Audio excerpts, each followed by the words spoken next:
Senhoras e senhores, boa tarde.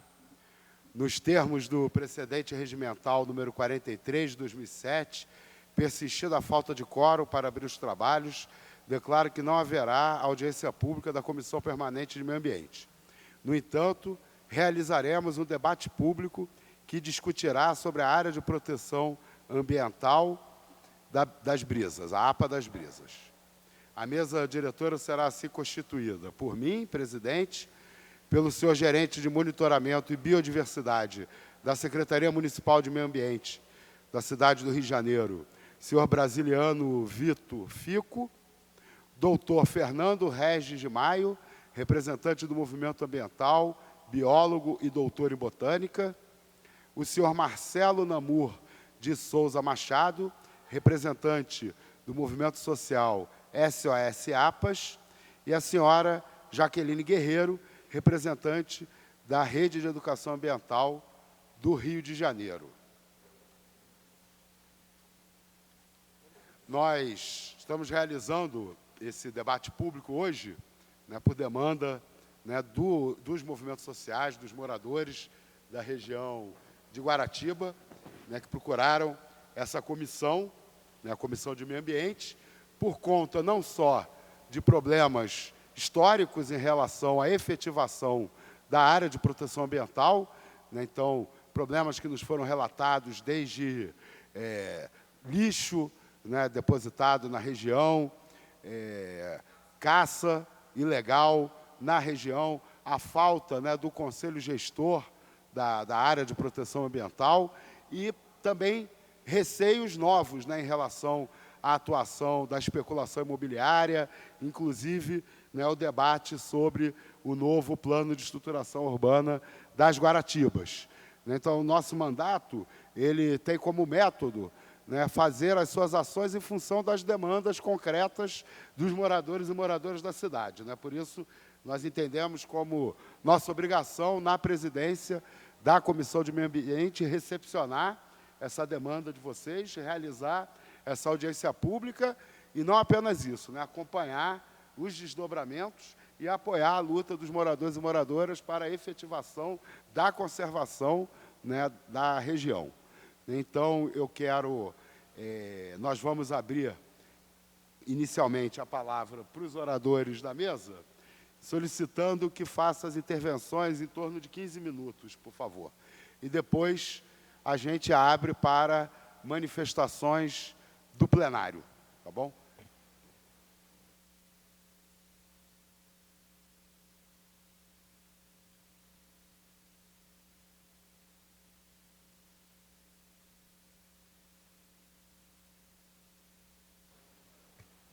Então, passo a palavra para a senhora Jaqueline Guerreiro.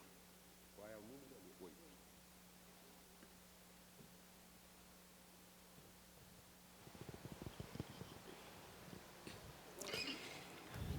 Boa tarde, senhoras e senhores. Agradeço o convite para estar presente aqui nessa mesa. Eu integro a Rede de Educação Ambiental do Rio de Janeiro. É um movimento social, foi criado desde 1993.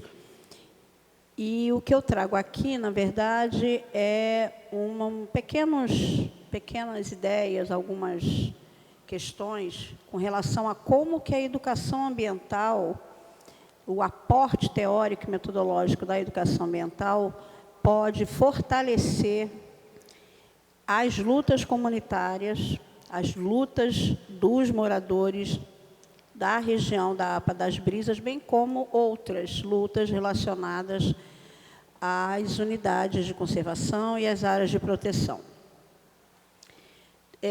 Temos um aporte teórico e metodológico da educação ambiental para a gestão ambiental, e que ele traz alguns pontos que nos parecem importantes no que se refere ao fortalecimento dessas lutas. Primeiro, esses aportes teóricos e metodológicos da educação ambiental no processo de gestão ambiental, ele traz a perspectiva do controle social na elaboração e execução de políticas públicas por meio da participação permanente dos cidadãos, principalmente de forma coletiva. Ou seja, a educação ambiental, no seu contexto metodológico, com as suas possibilidades, pode trazer um fortalecimento nesse papel crucial dos sujeitos sociais de determinado território nas lutas com relação àquele território e às suas áreas de conservação. O conceito base, então, que essa educação para a gestão ambiental traz uma educação ambiental no viés crítico emancipatório é o de territorialidade. Esse conceito é um conceito base nesta educação ambiental para a gestão ambiental com viés democrático e emancipatório, na construção de uma gestão democrática do ambiente nos territórios. Então, a educação ambiental, ela traz uma perspectiva de uma ação territorializada, do fortalecimento das ações territorializadas que já existem, partindo principalmente dos grupos sociais de maior vulnerabilidade ambiental. Então, o fortalecimento desses grupos, o fortalecimento dessas lutas, a educação ambiental pode ser uma ferramenta bastante interessante.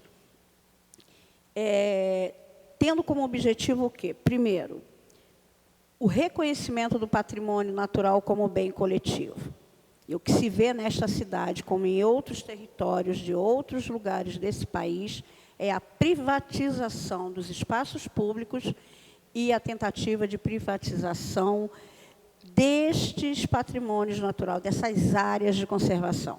Isso não é apenas na APA das Brisas, por exemplo, na região de Jacarepaguá, onde você tem hoje também uma grande pressão da especulação imobiliária nas áreas de conservação, visando a sua apropriação. Um outro aporte importante que a educação ambiental pode trazer, um segundo aporte importante, é que as metodologias de educação ambiental, essa educação ambiental crítica emancipatória, ela desvela os conflitos, tendo como base as potencialidades dos territórios. Então, as suas metodologias são capazes de desvelar os conflitos, de trazer os conflitos à tona. A educação ambiental também, no terceiro viés, fortalece a participação social, dentro de uma perspectiva de apropriação democrática dos territórios, principalmente aqueles onde você ainda tem o patrimônio natural. A educação ambiental também fortalece o processo de construção dos colegiados de políticas públicas. No caso das APAs, na construção e na orientação, de uma construção participativa de um plano de manejo efetivamente com as propostas das pessoas daquele lugar, daquele território. Então, o que eu trago aqui, então, são essas perspectivas dessa educação ambiental, emancipatória e crítica, e, nos seus aportes teórico-metodológicos, ela pode, sim, auxiliar os territórios, os grupos sociais nas suas lutas comunitárias. Obrigada.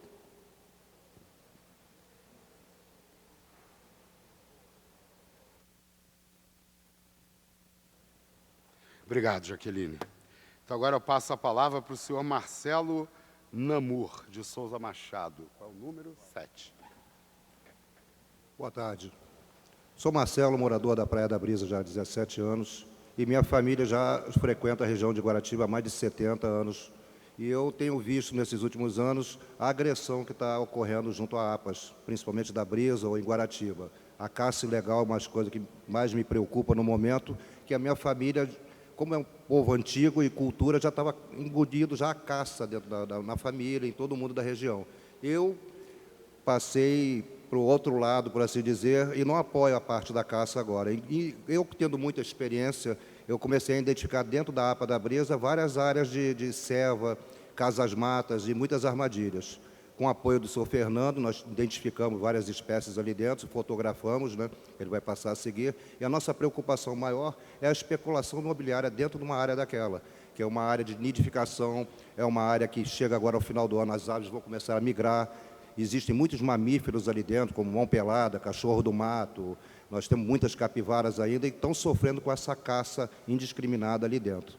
A gente está procurando um apoio da Câmara dos Vereadores junto à Prefeitura para ver se a gente consegue bloquear isso e manter uma área de preservação ali dentro. Porque na Zona Oeste a gente vem perdendo cada vez mais, a gente vem perdendo as nossas áreas de proteção e a gente necessita de um auxílio e uma regulamentação própria para isso, para não deixar se acabar ou a especulação imobiliária, criar muitas áreas ali, destruir o pouco que a gente tem ainda ali dentro, né? Eu estou do grupo de SOS APAS de Guaratiba, a gente montou esse movimento e tenta organizar o máximo possível de gente, né, para mobilizar e a gente tentar barrar isso que está acontecendo dentro da APAS.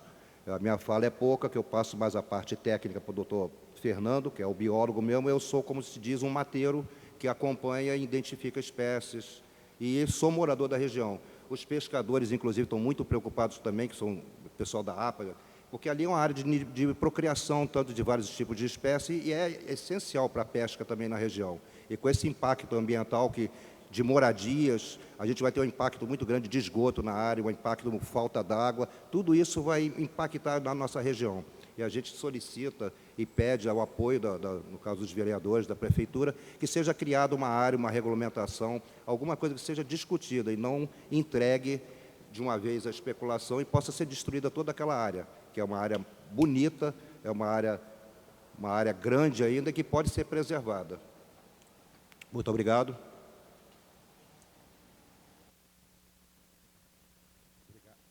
Obrigado, Marcelo. Então, agora eu passo a palavra para o doutor Fernando Regis de Maio. Desculpa, número 4.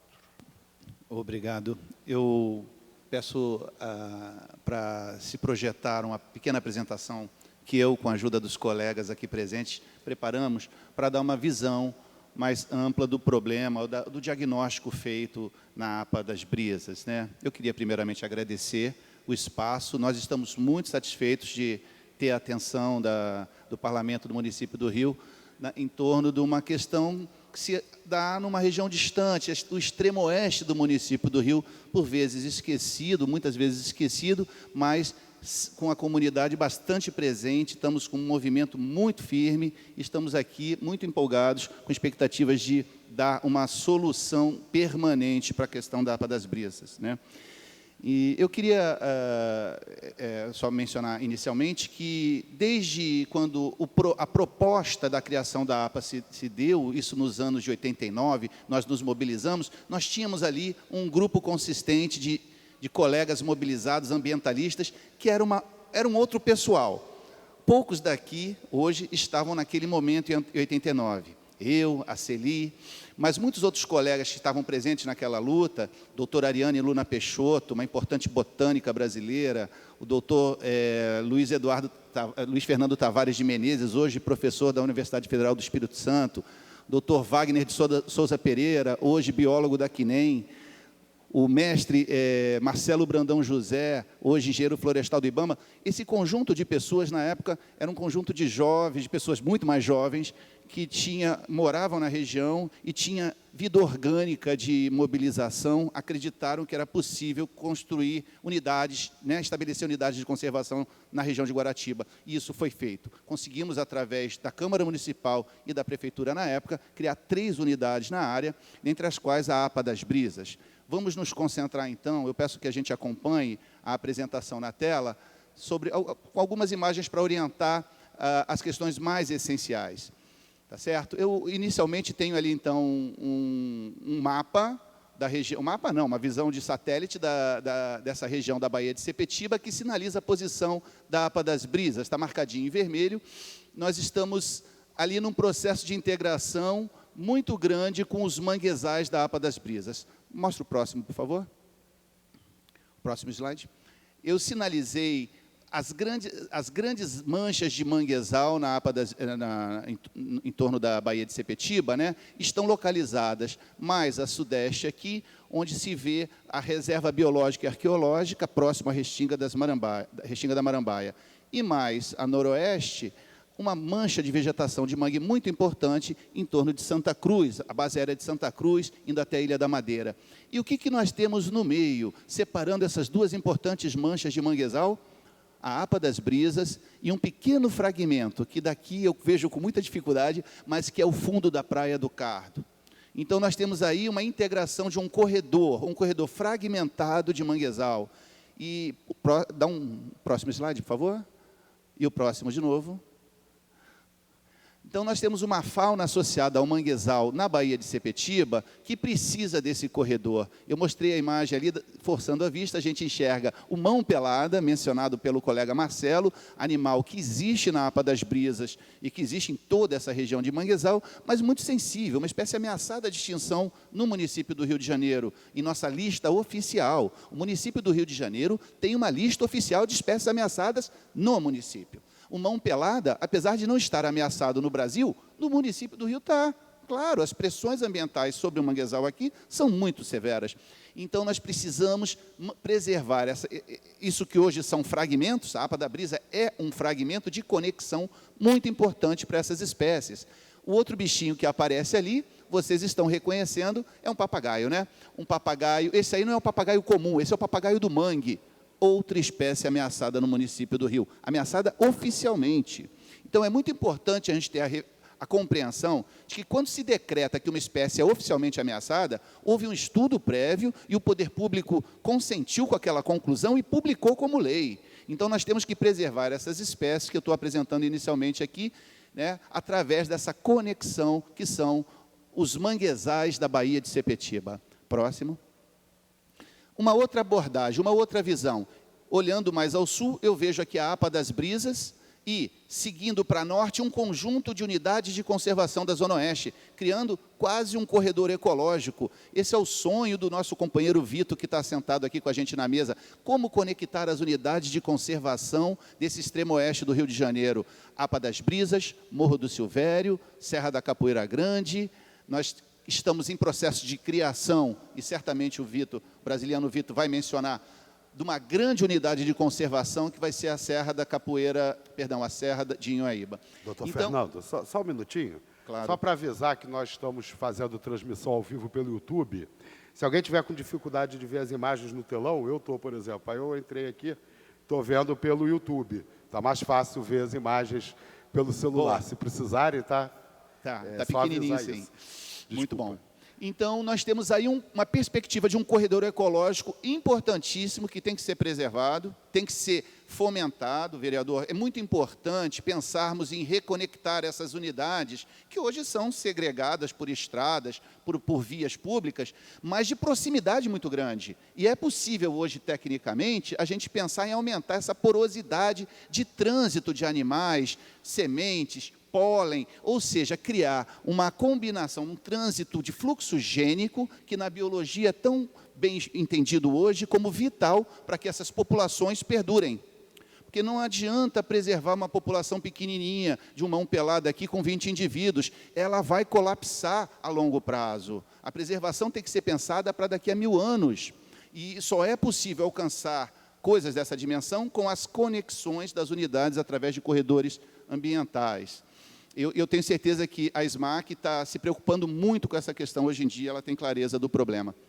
Próximo. Uma imagem aproximada da APA das Brisas, uma unidade de conservação relativamente pequena. Por favor, próximo. Eu trago aqui algumas informações, se forçarmos a vista, vamos tentar ler, que ela foi criada, a primeira imagem ali indica que ela foi criada em 1992, né, por um decreto. Em seguida, próximo. Ela foi regulamentada 7 anos depois, e nessa regulamentação se estabelece o zoneamento. E aí precisamos compreender que o zoneamento é a definição de qual espaço serve a quê dentro da unidade de conservação. Então, vamos ver isso mais adiante. Próximo.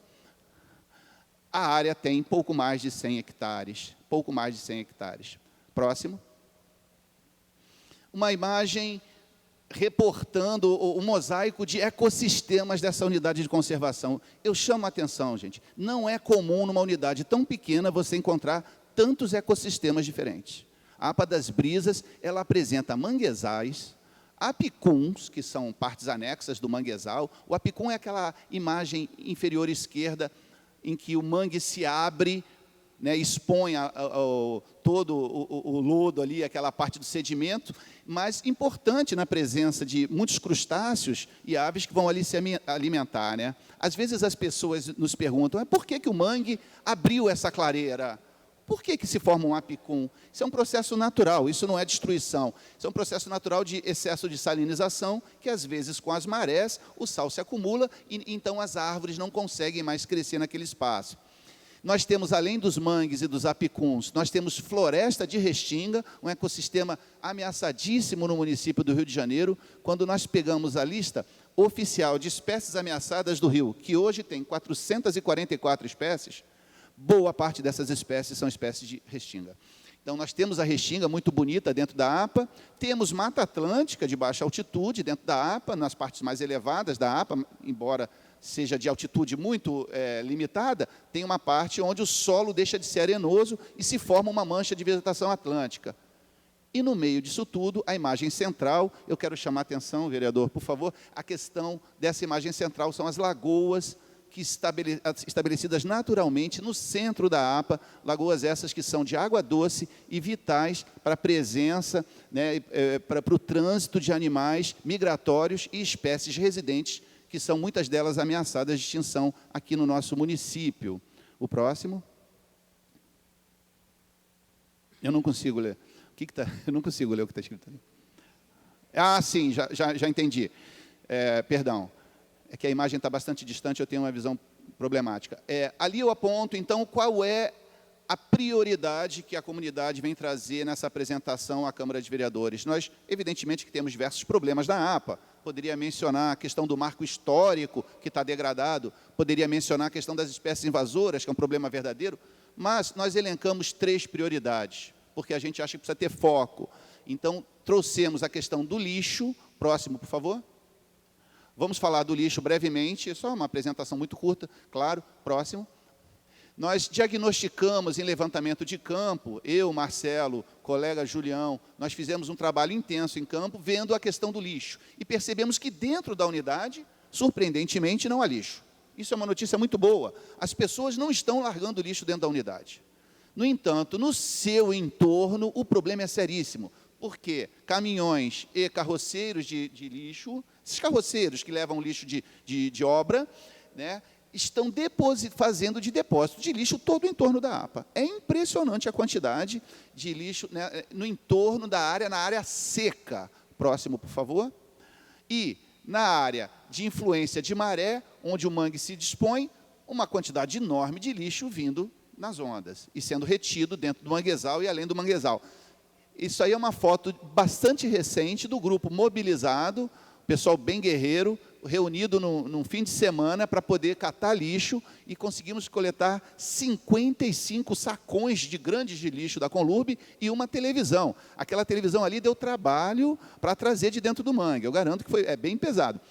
E ficamos muito orgulhosos do trabalho de limpeza feito, e foi um momento de reflexão e educação ambiental, com certeza, e de apelo ao poder público para que nos ajude a manter a APA limpa. Então, próximo, por favor. A questão da caça. Perfeito. Esse é um tema muito sensível, né? Não é simples lidar com os desafios das pessoas que entram armadas em espaços naturais para matar bicho. Mas a gente tem que enfrentar o problema. Então, em nosso diagnóstico, nós percebemos o quê? Ali nós temos 2 estruturas de caça com tiro. A primeira, à esquerda, é simplesmente uma barreira. Ali o caçador montou uma barreira para ficar escondido atrás daquela película, ali, daquele material, dessa própria barreira, para dar tiro nas aves que pousam na lagoa.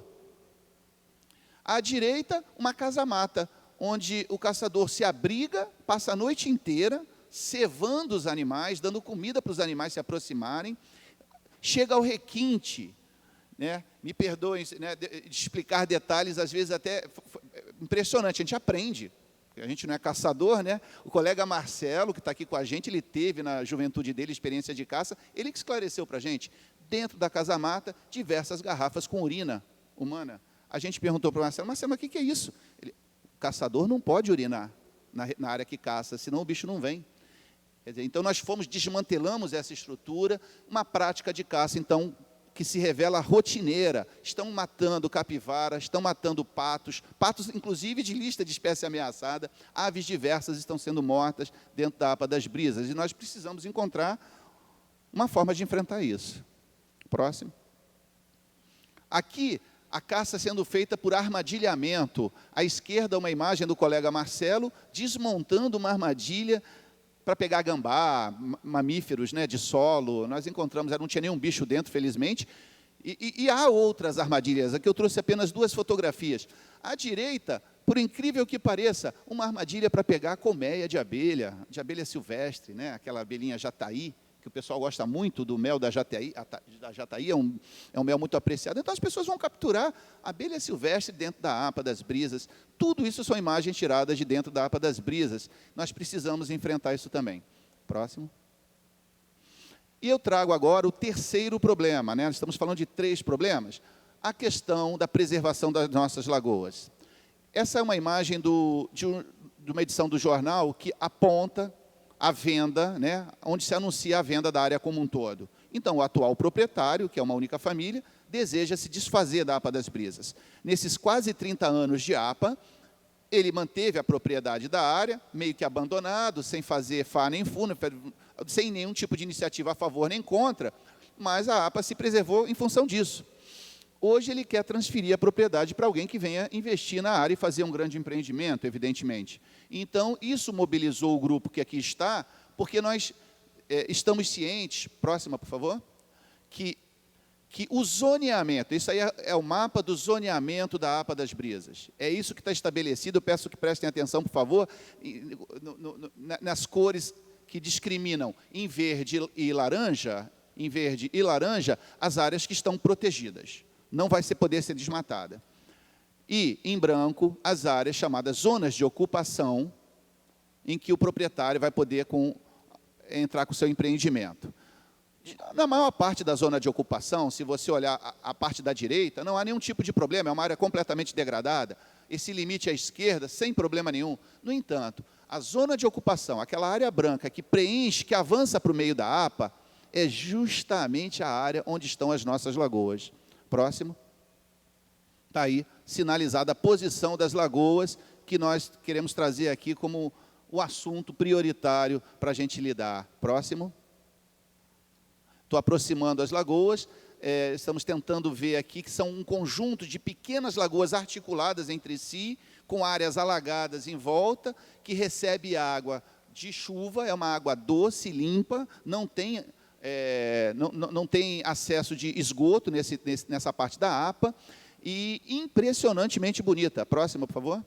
É uma área muito bonita, de um potencial para um ecoturismo sem igual. Você caminha ali, você fala, onde que eu estou? Isso aqui estamos realmente dentro da Pedra de Guaratiba? Isso aqui é uma paisagem fantástica, isso aqui tem que ser conhecido pela comunidade, isso tem que ser, evidentemente, preservado.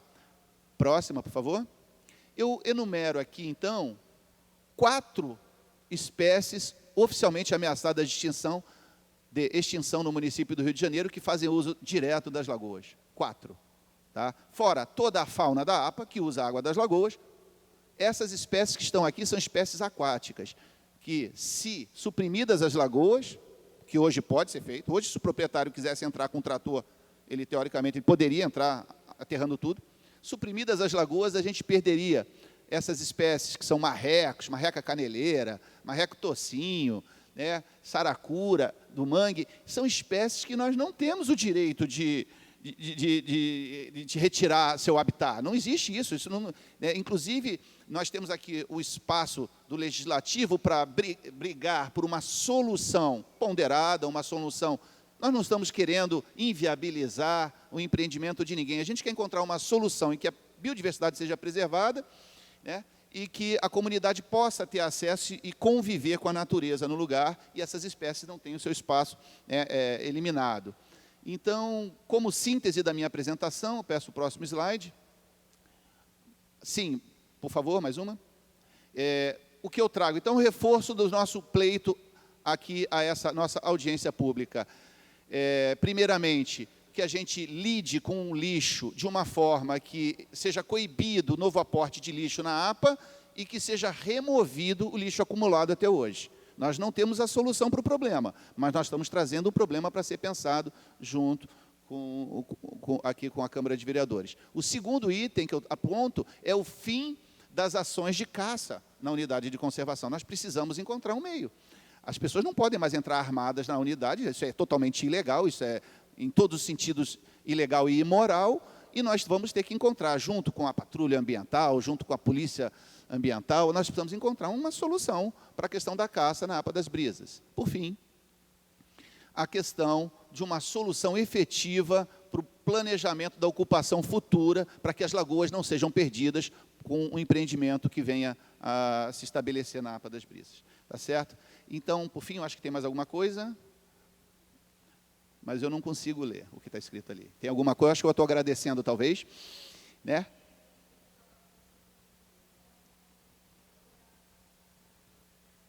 Muito bem, obrigado. Então, vereador, quero agradecer o espaço e espero que a gente faça daqui fazer um bom debate. Obrigado.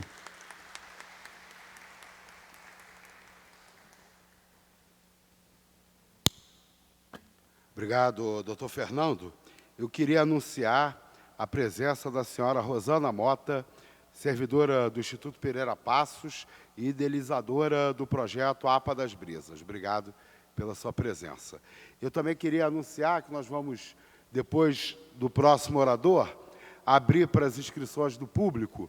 Então, quem quiser fazer uso da palavra, por favor, se dirija até a mesa, está a servidora ali do cerimonial, para receber as inscrições, tá bom? De quem quiser fazer uso da palavra. Então, agora eu passo a palavra para o senhor Brasiliano Vito. É o número 3. Boa tarde a todos. Em nome da Secretaria de Meio Ambiente, eu agradeço o convite ao vereador, ao mandato do vereador Renato Cinco. A gente se sente muito agraciado em estar aqui, ter essa oportunidade de conversar com a população, conversar com os senhores vereadores sobre a unidade de conservação, sobre uma região tão importante da cidade, que presta inúmeros serviços ambientais, não só para aquela região, mas como para a cidade como um todo. As preocupações que o professor, enfim, os moradores estão apresentando aqui também são preocupações da nossa secretaria. De certa forma, algumas coisas que foram apresentadas pelo Fernando estão também na minha apresentação. Eu não vou me deter nelas com muito afinco, até para não evitar a duplicação. Mas lembrar que a unidade de conservação, como o Fernando já mencionou, nasceu da iniciativa popular, né? Foi levado pela Associação de Moradores da época de Guaratiba à presença da Câmara Municipal, uma proposta de criação dessa unidade.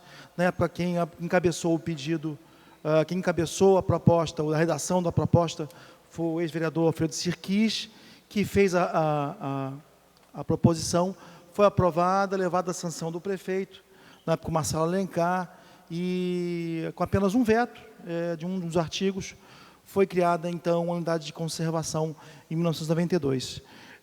Se não fosse a iniciativa popular, certamente hoje não teríamos unidade de conservação, certamente não teríamos proteção dessas áreas, e, quiçá, não teríamos essas áreas protegidas e conservadas de alguma forma.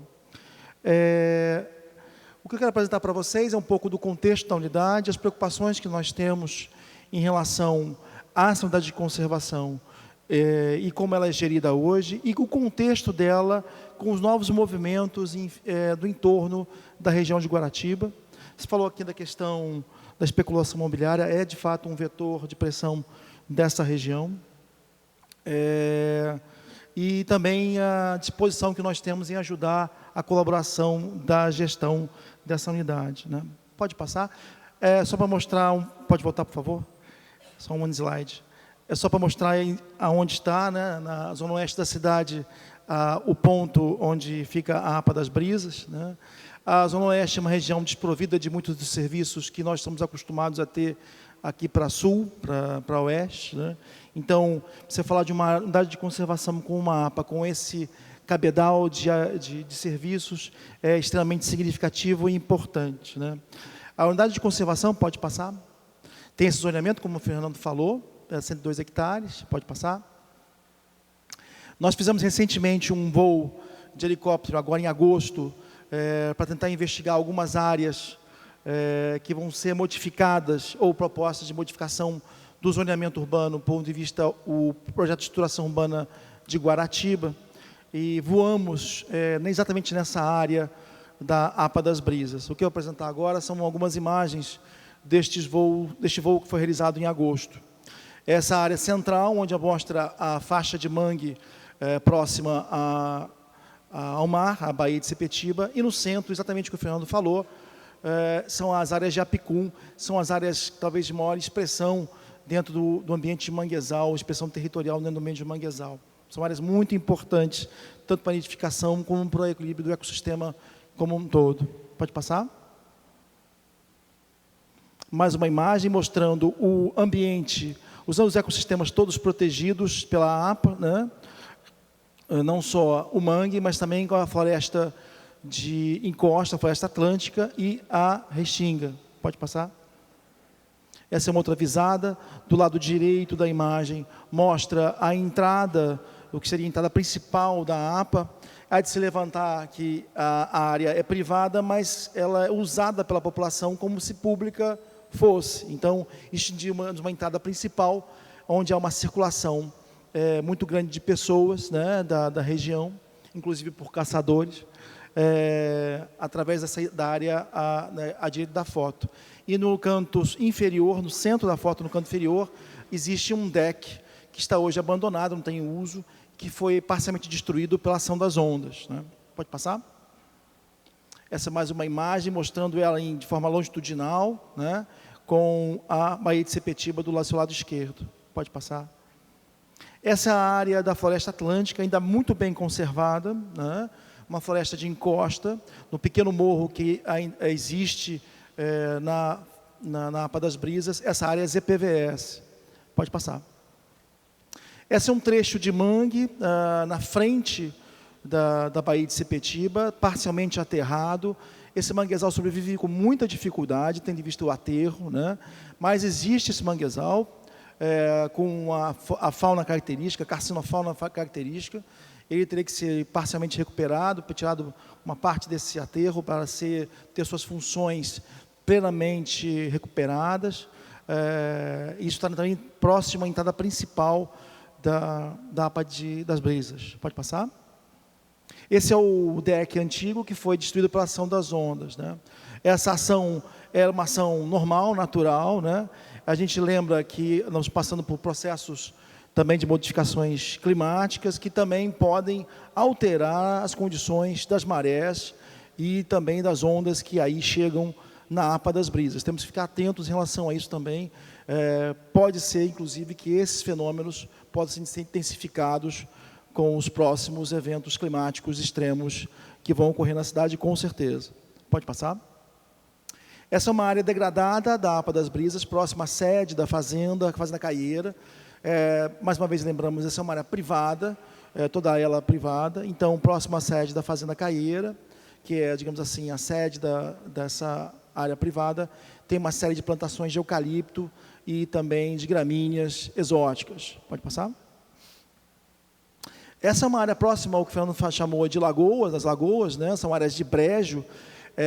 Há de se levantar que essa pleiade, esse conjunto de ambientes protegidos, formam uma espécie de escala menor do que foi a Baixada da Baía de Sepetiba e a Baixada de Jacarepaguá também, por que não dizer, em escala menor. Ou seja, aí existe a coexistência em escala pequena de todos os ambientes que são de baixada e de encosta numa única área. Brejos, mangues, os ecossistemas de floresta de encosta e o Apicum. Ou seja, tudo aí, restingas também, tudo isso convivendo numa pequena área que justifica a sua preservação, com sua conservação e a manutenção através de uma unidade de conservação. Talvez a unidade de conservação hoje, a APA, a gente vai discutir isso depois, não seja melhor nesse momento, mas foi ela que no passado e até hoje garante a conservação desses ambientes. Pode passar? Essa é uma área de Apicum dentro do ambiente de manguezal. Pode passar? Essa é uma área degradada, no passado, dentro de uma ZOC, zona de ocupação controlada. No passado havia exploração de areia. Um desses montículos representam essas areias, esses areais abandonados, tá? Testemunhos de um ambiente praiano, né? Pode passar? Essa é uma imagem do Apicum. Nós entramos em 2017, a última visita que eu fiz lá foi em 2017, e tiramos alguns registros dessa área de Apicum.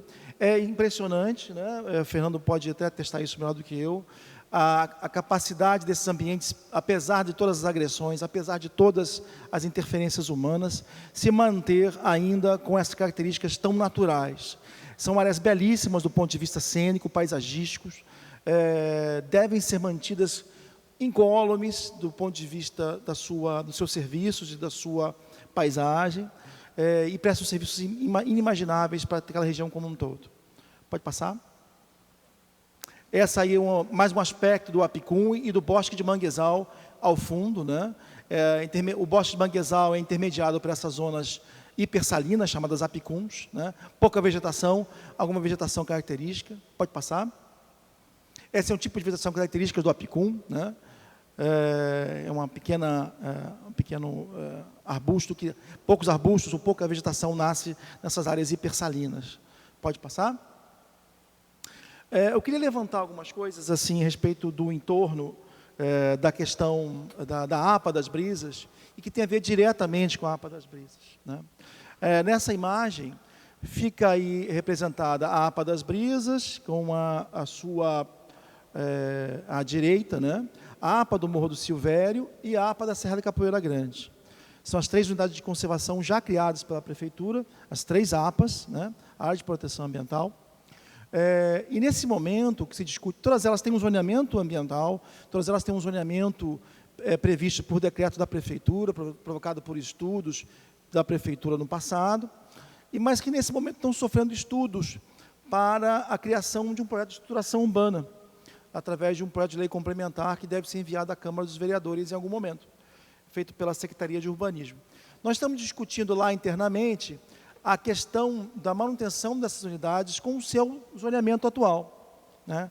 Porque a proposta que veio lá da nossa Secretaria de Urbanismo, ela modifica alguns parâmetros de construção e de proteção dessas unidades, o que nos causa uma preocupação muito grande, né? Estamos discutindo com eles, inclusive fizemos um parecer que está circulando internamente através do processo administrativo, que mostra a nossa preocupação enquanto órgão gestor do meio ambiente da cidade, com a possível modificação desses parâmetros ambientais previstos durante a criação e regulamentação dessas unidades de conservação.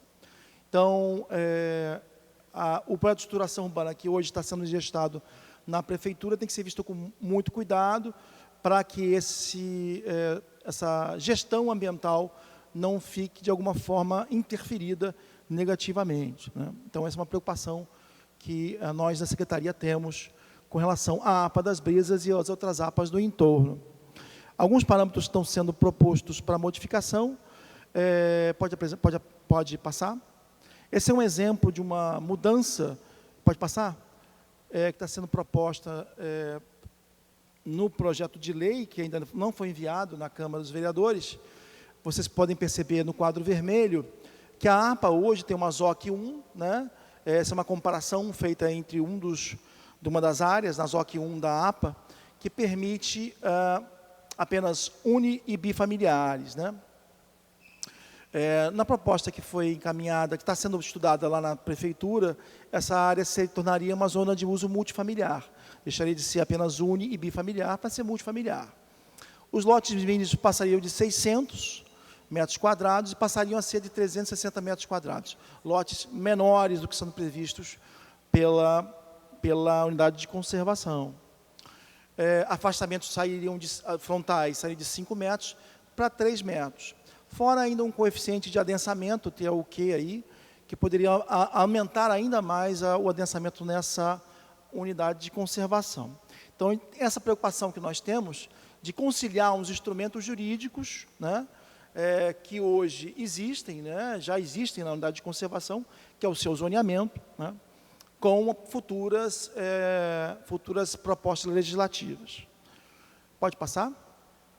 Então, é basicamente isso, né, e, logicamente, que a gente teve uma série de considerações feitas aqui na apresentação dos expositores, né? E a gente tem uma preocupação muito grande em relação à questão da própria gestão da unidade. Evidentemente, há de se lembrar que a unidade de conservação ela é propriedade privada de um único proprietário, hoje pertencente ao espólio de um ex-proprietário, né? Então, essa necessidade de se conciliar a propriedade privada com a conservação, a gestão, é colocada todo o tempo, né? A gente entende que por conta disso, a gente tem que ter um olhar novo sobre essa unidade, possivelmente uma futura recategorização, um novo estudo, uma nova proposição, um novo estudo técnico, em parceria com a sociedade, para que isso seja melhor pensado, a gestão da unidade para o futuro. Essa unidade ainda não tem um plano de manejo, né? O plano de manejo há de ser feito também, após os estudos de recategorização, há de ser feito um plano de manejo, para que essa unidade de conservação seja, de fato, implementada. O que ela tem hoje, em termos de serviços, hoje já disponíveis, para que a gente possa deixar bem claro? Hoje, a Colurb entra na área, né? A Colurb entra na área para fazer a coleta de lixo, né, a pedido do próprio proprietário, né, e da própria Secretaria de Meio Ambiente, né. Eles autorizam a entrada através do proprietário, da Colurb. E a patrulha ambiental, ela é um serviço 24 horas, de 7 dias por semana, que também pode ser acionado na medida em que algum tipo de dano seja sendo realizado no local. A gente sabe das limitações da nossa capacidade de fiscalização de todos os danos ambientais da cidade, mas a gente atenta para que, se a população enxergar alguma coisa acontecendo, não se acautere, chame a patrulha ambiental através do 746, para que ela seja acionada e, ao mesmo tempo, seja presente para que esses danos sejam observados e sejam coibidos, né? É claro que falar de caça, falar de milícia, a gente sabe de algumas denúncias que estão acontecendo lá com os milicianos cruzando os espaços, tem a ver também com a questão da segurança pública como um todo, não apenas com a Guarda Municipal. Isso exigiria uma discussão um pouco maior, né, com a questão da participação da sociedade civil e educação ambiental. A colega falou sobre educação ambiental. Acho que a educação ambiental é importantíssima para trabalhar com a população e a sua ingerência na gestão da unidade de conservação. Então, falando um pouco de forma sintética, a gente tem que se preocupar para o futuro da unidade de conservação, com a questão da sua manutenção e um novo arranjo institucional, territorial, que permita a sua permanência no futuro. Então é isso, agradeço mais uma vez.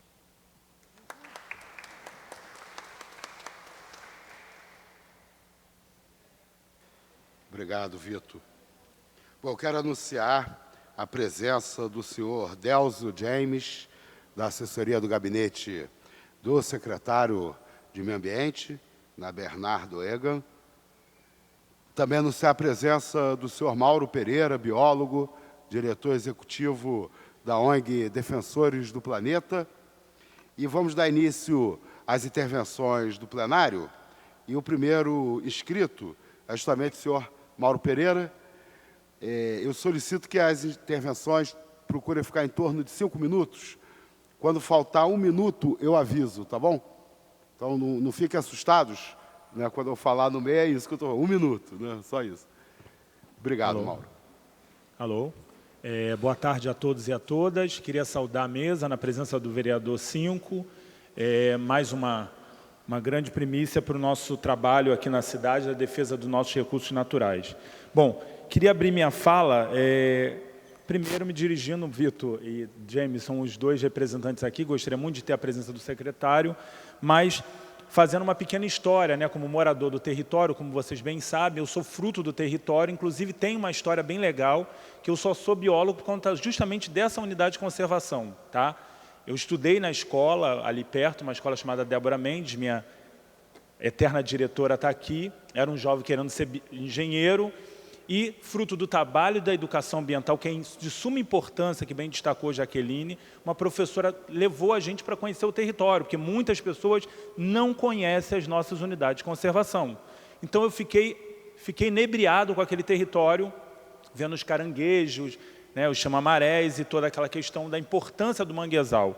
E acabei depois fazendo biologia. Então, não só isso, mas a importância para o território. Esse era um importante local de lazer da população da Zona Oeste. A minha família se dirigia a este território para se banhar nas águas da Baía de Sepetiba, para passar lama medicinal, né? Inclusive, era ponto turístico histórico da cidade, né? Chegou-se a gravar-se uma novela, entre outras, eu me lembro claramente da novela Manchete, Amazônia Parte 2, ao qual eu fui, inclusive, figurante quando criança. Então, só para mostrar a vocês a importância de uma área, que para a gente está falando da questão ambiental, mas também ela está intrinsecamente ligada à nossa vida, à nossa cultura no território. E, sobretudo, agora corre-se o risco da gente perder esse bioma, né? E aí, é uma área historicamente que sempre foi abandonada. Aí eu chamo a atenção da cidade por uma questão simples, é o racismo ambiental. A cidade transformou-se numa APA, mas essa APA ficou durante anos abandonada. Então, desde que a gente entra para um assento no Conselho de Meio Ambiente da cidade, e você bem lembra disso, Vitor, a gente vem denunciando o abandono desse território. Primeiro, que era uma unidade de conservação sem gestor. Eu ameacei ao Ministério Público para poder a Prefeitura colocar um gestor na área. Segundo, a gente não tem um plano de manejo, como você bem lembrou. E terceiro, a gente não tem incursão de um trabalho pertinente da Secretaria de Meio Ambiente ou da Educação, com um trabalho recorrente de educação ambiental, a visitação, o que nos expõe, porque a gente trabalha lá com a educação ambiental com algumas escolas, levando lá os jovens para fazer o mutirão de limpeza ou também conhecimento, e isso nos expõe porque é uma área abandonada, infelizmente, pelo poder público, né? E sem contar na ausência de uma sinalização ecológica atual, condizente com o momento. A sinalização que tem lá consta exatamente de 1992. Isso demonstra claramente o racismo ambiental dessa cidade, onde se preconiza uma área bonita e bela, com uma sinalização linda, com gradeamento de outras áreas da cidade da Zona Sul e na Barra da Tijuca, e não faz o mesmo no nosso território. Tá? E, sobretudo, volto para a biodiversidade. É uma área que tem uma biodiversidade riquíssima, né? E aí a cidade não pode se furtar de salvaguardar essa diversidade biológica, porque congrega manguezal, uma área de berçário da vida e, sobretudo, está às margens da Baía de Sepetiba, colocando, inclusive, a cidade num risco eminente do que vem por aí, como você bem lembrou. A cidade está se debruçando na construção de planos e documentos importantes, e aí mostra que é um retrocesso. A cidade está construindo o seu plano de mudanças climáticas e a gente bem sabe que aquela baixada da Baía de Sepetiba vai ser palco de eventos extremos em questão de mudanças climáticas. Nós vamos exatamente apresentar isso agora na COP25, lá em Madrid, né? A cidade precisa salvaguardar essas áreas para especulação imobiliária, focaram aquele território. E o crescimento desordenado não tem outra visão sem ser aquele território da Zona Oeste, né? E aí a cidade está construindo seu plano municipal de desenvolvimento sustentável, focado na Agenda 2030, qual é o seu ponto focal para a ONU, né? E aí a meta 15 da Agenda 2030 fala sobre o quê? Vida sobre a terra. E aí eu chamo a atenção para a meta 15.1, que fala assegurar a preservação dos ecossistemas, da Agenda 2030. Meta 15.2, implementar a gestão sustentável das unidades de conservação. Meta 15.5, evitar a extinção da fauna e flora. É o que nós estamos correndo agora com 4 espécies importante para a biodiversidade.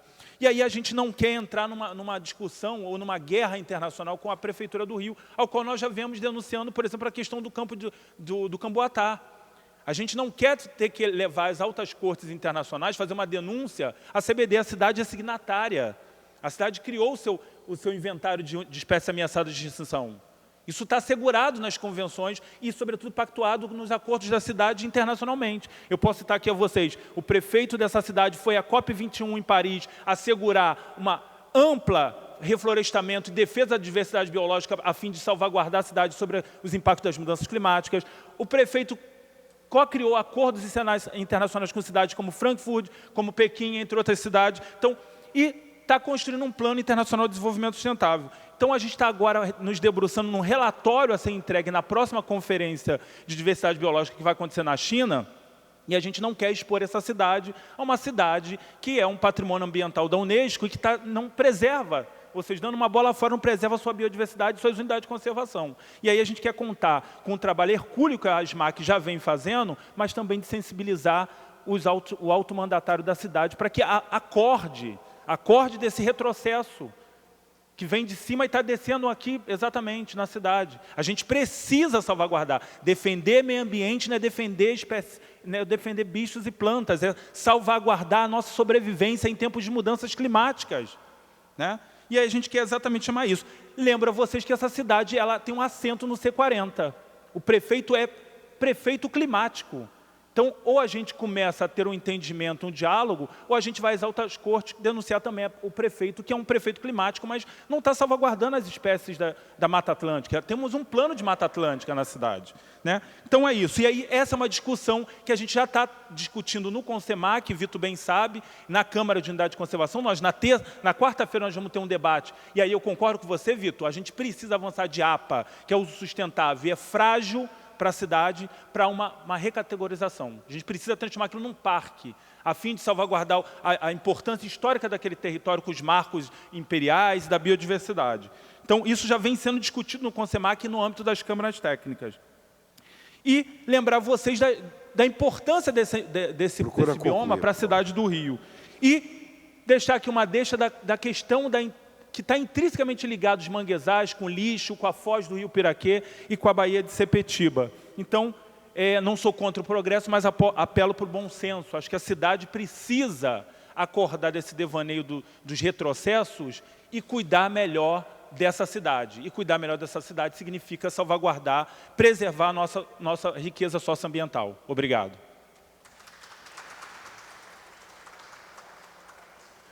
Obrigado. O próximo orador inscrito é o senhor Henrique Corman, estudante. E aí já se prepara para falar, após o Henrique, o senhor Vitor Tiziano. 5 minutos, tá, Henrique? Por favor. Obrigado. Obrigado. Desculpa, troquei o microfone. Boa tarde a todos e todas. Eu venho estudando um pouco sobre essa questão para um trabalho da faculdade. Eu gostaria de apresentar uma visão alternativa do que foi discutido aqui e talvez um pouco positiva diante dos relatos. Eu queria trazer o questionamento de que não seria benéfico, talvez, a venda de partes de Guaratiba, e eu vou explicar o porquê. A APA das Brisas, hoje em dia, está desocupada, tem um descaso do Estado, é totalmente negligenciada.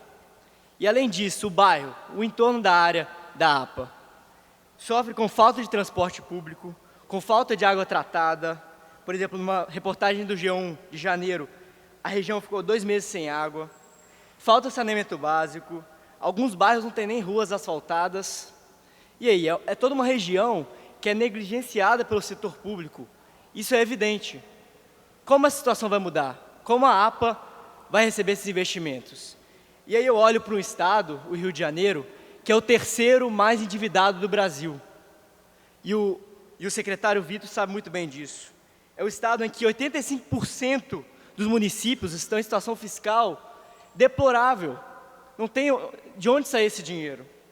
E, além disso, em relação ao Rio de Janeiro, saiu uma notícia, há pouco tempo, que a prefeitura deve mais de 400 milhões de reais para o BNDES. De onde vai sair esse dinheiro para cuidar da APA, para cuidar do bairro? Talvez, com a venda, vão haver mais empregos para a área, vão haver mais investimentos de infraestrutura, talvez vão haver, e principalmente, mais visibilidade. A área precisa de visibilidade. Como é que isso vai acontecer? O Estado está quebrado, não tem de onde sair o dinheiro. Talvez, com essa venda e com investimentos nesse sentido, isso pode acontecer. Não sei. Mas aí vocês podem perguntar, mas a APA vai ser também destruída, toda essa região vai ser destruída nessa questão ambiental. E aí eu olho para a Lei 9.985, que institui o Sistema Universal de Unidades de Conservação.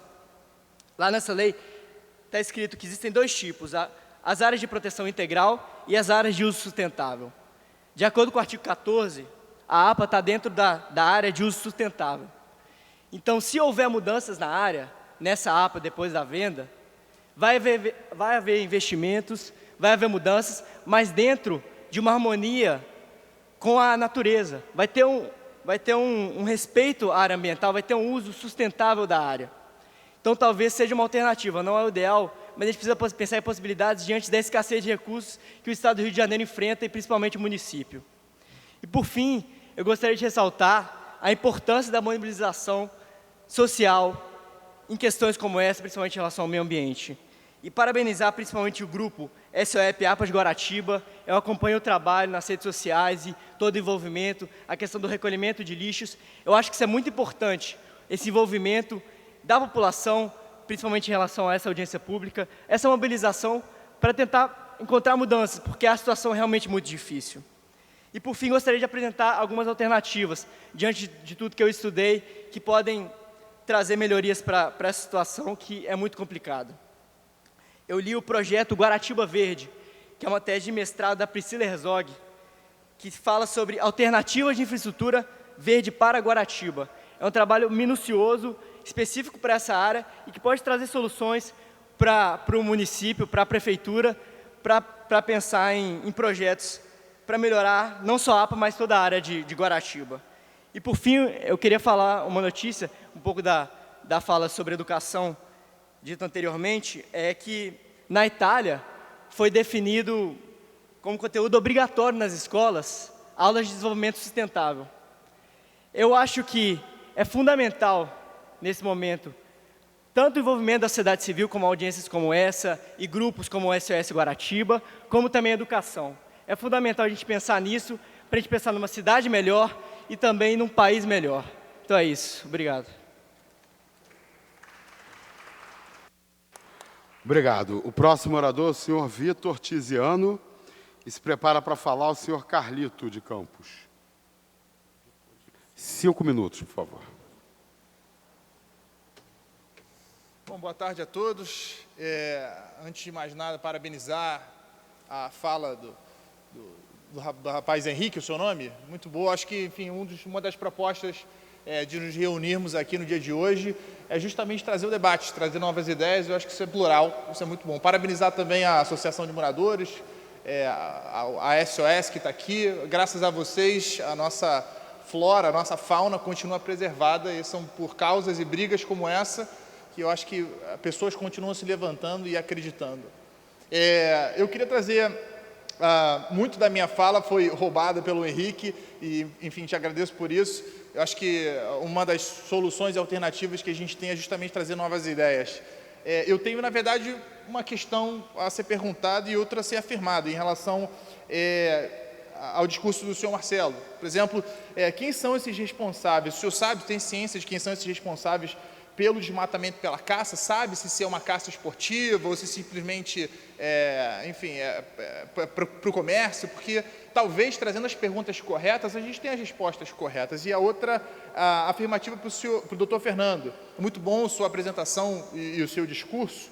E aí a minha fala vai muito paralela à sua, Henrique, que é em relação às ameaças dos lagos na APA, das brisas. A melhor opção de preservação dessa biodiversidade talvez não seria o ecoturismo, de repente uma parceria público-privada. É uma péssima ideia, ou é uma boa ideia, ou é algo a ser levado em questão, visto que o governo já não consegue bancar há um tempo um espaço natural tão bonito. E por que não transformar isso em algo rentável, com a finalidade de preservar aquele espaço gigantesco? A gente está remando contra a maré, parece que não teremos resultados do setor público, visto que estamos já endividados.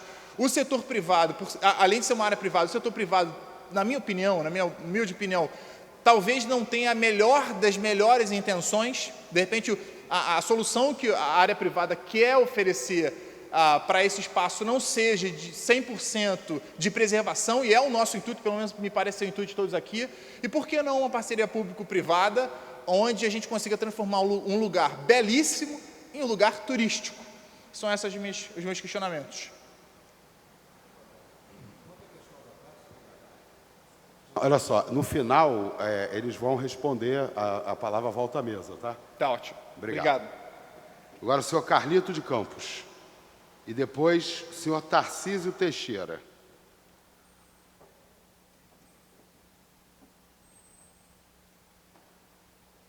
Cinco minutos, por favor. Boa tarde a todas e todos. Eu só queria ressaltar, mais uma vez, uma coisa que já foi dita algumas vezes aqui, mas eu acho que a gente não pode se furtar a concentrar e a condensar o nosso desejo principal, que talvez seja o de preservar o complexo de áreas de preservação.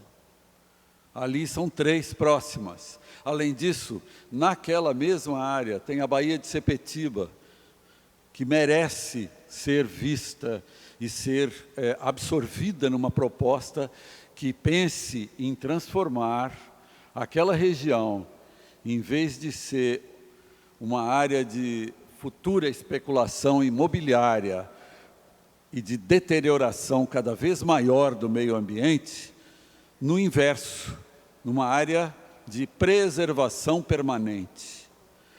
Ou bem nós mudamos esse enfoque com o meio ambiente, ou o fim é próximo.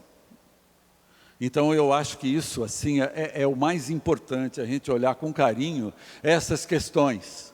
E não esquecer um detalhe, 2 itens que o Fernando colocou muito bem na apresentação dele, são fundamentais. A questão do lixo. A cidade, ela é vista como um grande depósito de lixo. Tudo se transforma em depósito de lixo na cidade. Ou nós mudamos esse enfoque, ou nós trabalhamos no sentido de conscientizar a população toda, de trabalhar nas escolas, em todos os lugares onde a gente puder, que não é para a gente transformar tudo num grande depósito de lixo. E isso é fundamental. A delicadeza de áreas como manguezais e essas pequenas áreas de preservação ambiental tem um equilíbrio muito sutil. As espécies vão morrer com uma facilidade muito grande.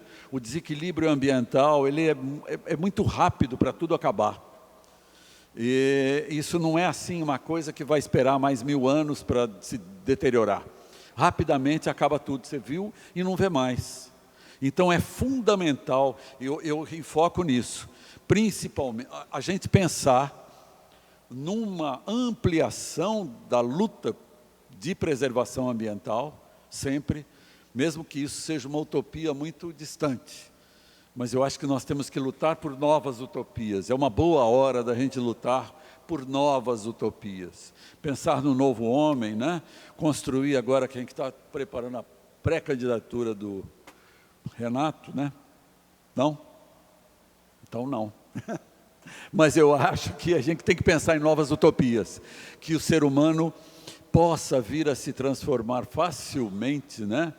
num ser mais sensível, da mesma forma como ele desenvolve o ódio com uma facilidade muito grande também, não é verdade?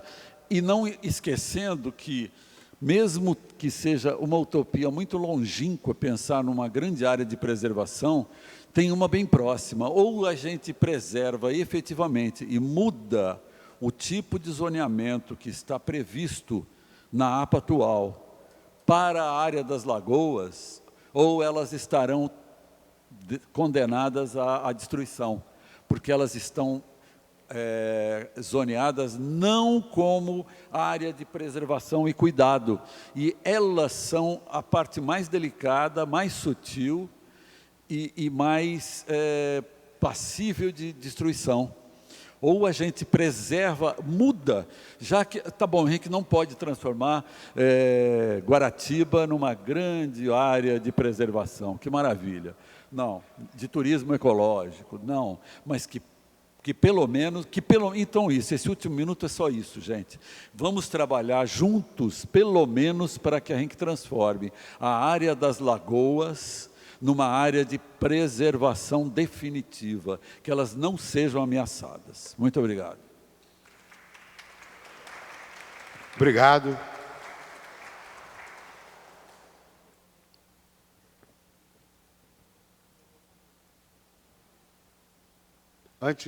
Tarcísio, antes de eu te passar a palavra, só dizer o seguinte, nós estamos empenhados na luta também pela preservação da floresta do Camboatá, que é uma área entre Deodoro e Guadalupe, onde a Prefeitura, o Governo do Estado, o Governo Federal querem instalar o novo autódromo da cidade.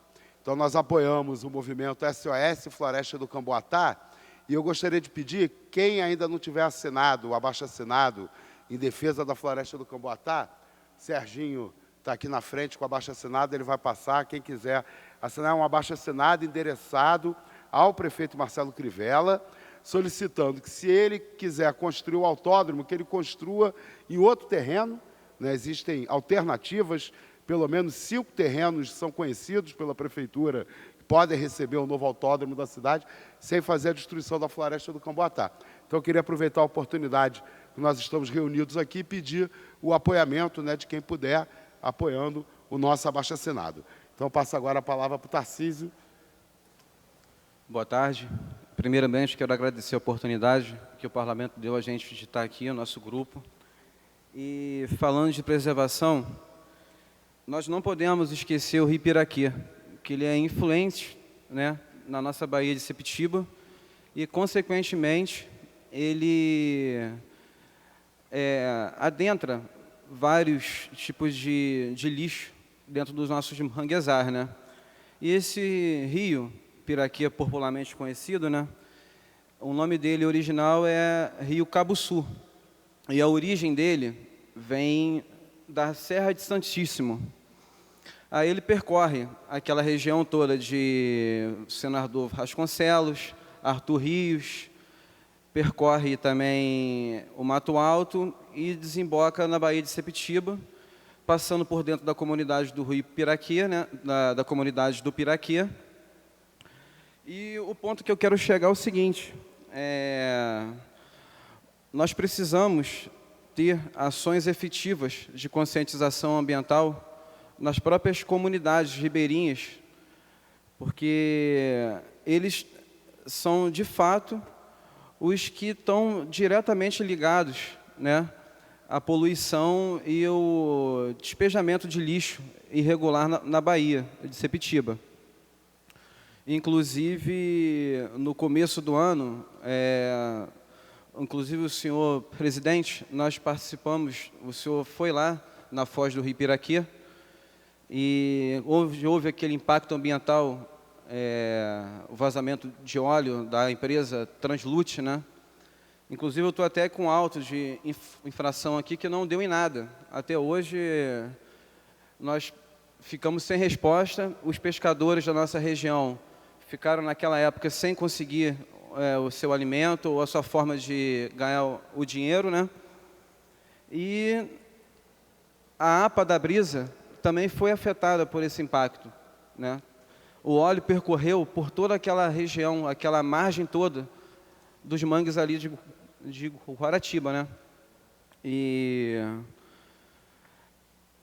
eu queria também dar um alerta e, ao mesmo tempo, também parabenizar a Conlurb da nossa região, que vem ajudando os nossos trabalhos assim, de conscientização, de recolhimento de lixo, mas sendo que a gente precisa de mais.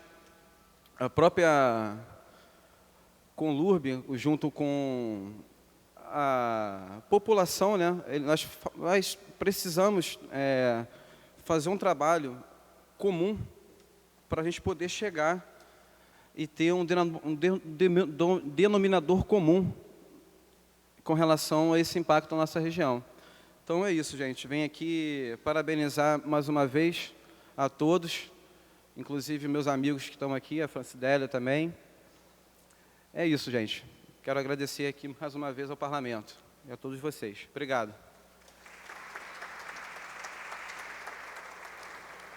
Obrigado.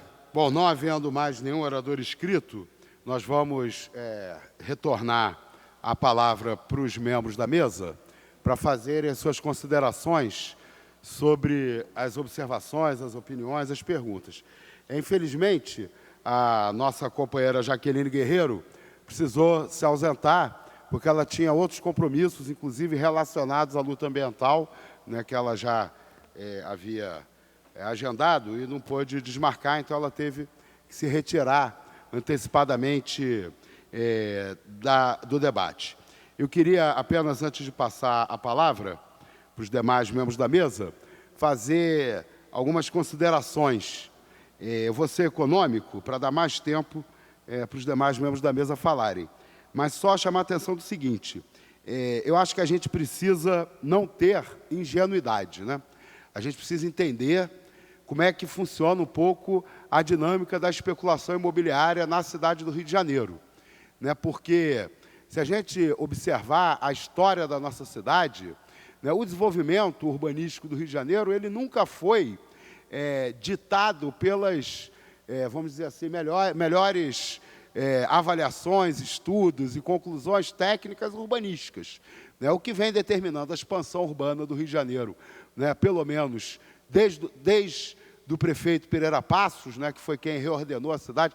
Inclusive, eu sempre brinco dizendo que se algum dia a esquerda assumir a prefeitura do Rio de Janeiro, uma das primeiras medidas tinha que ser mudar o nome do IPP, de Instituto Pereira Passos para Instituto Pedro Ernesto, né, porque o Pereira Passos foi um prefeito elitista, né, que criou esse modelo de cidade partida, foi ele que dividiu a cidade entre os bairros dos ricos, né, da Zona Sul, ainda Botafogo, em direção às áreas oceânicas da cidade. Foi ele que institucionalizou o racismo socioambiental na nossa cidade, quando determinou que as zonas operárias seriam também as de ocupação das indústrias, as regiões poluídas da cidade, né, para onde deveriam se mudar os moradores mais pobres. E, ao longo do século XX, infelizmente, isso se repetiu agora no período da Copa do Mundo e das Olimpíadas. O que é a especulação imobiliária? A especulação imobiliária quer a expansão permanente da mancha urbana da cidade, né, para que essa expansão da mancha urbana atinja terrenos que eles compram a baixos preços, né, e que são depois valorizados pela expansão da mancha urbana. Se a gente olhar a realidade do Rio de Janeiro, o crescimento populacional da nossa cidade, ele poderia ser, já desde os anos 80, perfeitamente, né, atendido por uma leve verticalização de regiões já, né, urbanizadas. A expansão da mancha urbana em direção à Zona Oeste não atende aos interesses da população, não atende aos princípios de preservação do meio ambiente, né? Porque elas provocam, inclusive, problemas de mobilidade, né? A maior parte dos empregos da cidade ficam no centro, né? A Zona Oeste, por exemplo, tem 60% da população da nossa cidade e só 6% dos empregos, né? E conforme a gente avança a ocupação em direção à Zona Oeste, a gente aumenta os problemas de mobilidade da cidade, né? Durante o período da Copa do Mundo e das Olimpíadas, nós perdemos a oportunidade, por exemplo, de ocupar a região do porto da cidade, né? Vários movimentos sociais, associações de arquitetos, de engenheiros, defenderam durante a preparação da cidade para a Copa do Mundo e das Olimpíadas, que a concentração das Olimpíadas fosse na zona portuária, né, para que uma região que já está urbanizada, que já está infraestruturada, fosse ocupada por centenas de milhares de cariocas que poderiam agora estar ocupando a zona portuária, né, ao invés de estar ali com a expansão da Ilha Pura e de outros empreendimentos que foram estimulados pela Copa do Mundo, pelas Olimpíadas. Então, acho que quando a gente discute a questão da APA das Brisas e várias outras APAs da cidade, uma das nossas preocupações, né, tem que ser não ceder, né, a um certo canto da sereia supostamente desenvolvimentista, que promete melhorias, né, a partir da descaracterização de determinadas áreas, né, e não entrega, na verdade, essas melhorias para a população. O que entrega é lucro para a especulação imobiliária. Então, eu, particularmente, não tenho nada contra que a gente, né, repense a maneira de fazer a área de proteção, né, de como dar, inclusive, condições, né, de sustentabilidade econômica para a área de proteção, mas eu sou radicalmente contra cortar qualquer árvore para construir residências, imóveis, qualquer tipo de habitação. Na verdade, hoje em dia, eu acho que a gente não precisa cortar nenhuma árvore em nenhum lugar na cidade do Rio de Janeiro para garantir o atendimento, né, ao crescimento populacional, que é baixíssimo e que em poucas décadas vai ser negativo, inclusive. Né, as previsões demográficas, eu acho que até 2030 ou 2050, se eu não me engano, a previsão é de começar a cair a população da cidade do Rio de Janeiro. Né, então, acho que a gente precisa, sim, né, pensar em como efetivar, né, a proteção ambiental. Isso, em determinados locais, pode, sim, ser feito através de repensar como fazer, né, a utilização econômica, aproveitar, né, o potencial econômico da área de proteção enquanto área de proteção. E o que não podemos aceitar de jeito nenhum é nenhum mecanismo para desmontar nenhuma área de proteção da nossa cidade. Ao contrário, precisamos avançar na proteção de várias áreas da nossa cidade que hoje ainda não estão protegidas, melhorar a situação das áreas protegidas, né? Inclusive essa questão que foi levantada aqui sobre a ligação, né, entre áreas protegidas que beneficiam todas elas, né? Bom, então, já falei mais do que eu gostaria agora no encerramento. Vou passar, então, a palavra, a Jaqueline já foi, né? Então, primeiro, para o companheiro Marcelo. Qual é o número? 7. Boa tarde. Respondendo à pergunta sobre a caça, nós não conseguimos identificar quem são as pessoas reais que estão fazendo a caça dentro. Primeiro, que são pessoas armadas. Nós solicitamos, através do grupo, por e-mail, a Polícia Ambiental, que acompanhasse a gente ou fizesse uma fiscalização, mas não tivemos resposta, mesmo comunicando 2 vezes. E a maioria do pessoal que tem em torno é um pessoal de poder aquisitivo um pouco mais baixo. E muitos deles, ainda pela cultura, ainda procuram se alimentar através de marrecas, através de capivaras, mão peladas. Isso já faz parte da cultura de algumas pessoas que a gente tenta modificar. Inclusive, como a minha família caçou durante 60 anos no Grumari, era uma área de caça da minha família durante 60 anos. Aquilo ali pertencia à Zona Oeste, não pertence mais, aliás, Zona Oeste que eu digo Campo Grande, Guaratiba, pertence agora à Barra da Tijuca, porque atravessamos o túnel, nós temos uma outra realidade completamente diferente. Tanto é que se falou, inclusive, em aproveitar empresas privadas para ver se consegue explorar a APA. Mas eu não vejo vantagem nisso, se do lado de cá do túnel nós temos o Bosque da Barra, nós temos o Parque Chico Mendes, que não é cobrado de ninguém, e o poder público vai lá e ajuda, ou faz a gerência da área. Eu acho que uma APA como a nossa da Brisa, bastaria apenas um apoio. Se consegue do lado de cá do túnel, por que do lado de lá a gente não consegue fazer isso? Por que a gente não tem um apoio do lado do túnel? Não sei se é porque o poder aquisitivo é menor, as pessoas não têm mais reivindicação ou não têm mais visibilidade. Acredito que seja por isso. Quanto à questão da caça, nós tentamos por conta própria. A gente corre risco de levar um tiro, todos sabem que nossa região da Zona Oeste é controlada muito por milícias, e a gente não sabe se o interesse deles é econômico, encomenda uma capivara ou encomenda uma mão pelada para comer, porque existe isso também. As pessoas de maior poder aquisitivo se aproveitam das de menor poder aquisitivo para conseguir um animal lá dentro, e a maioria deles em extinção. Eu acho que é mais ou menos isso que esclarece a sua dúvida, não é? Obrigado. Obrigado, companheiro. Então, agora eu passo a palavra para o doutor Fernando. Eu gostaria de acompanhar a questão levantada pelo colega Marcelo, acerca da caça inicialmente, foi uma pergunta feita. Nós temos uma discussão sobre a questão da caça, de que poderíamos eventualmente aproveitar uma infraestrutura, ali no final da Praia da Brisa, existe um prédio que ficou com a Conlurb por muito tempo, que foi abandonado. Hoje nós temos uma instalação adequada para receber a Guarda Municipal Ambiental, a Patrulha Ambiental, ou seja, uma estrutura física que poderia facilitar uma maior frequência de um patrulhamento ambiental.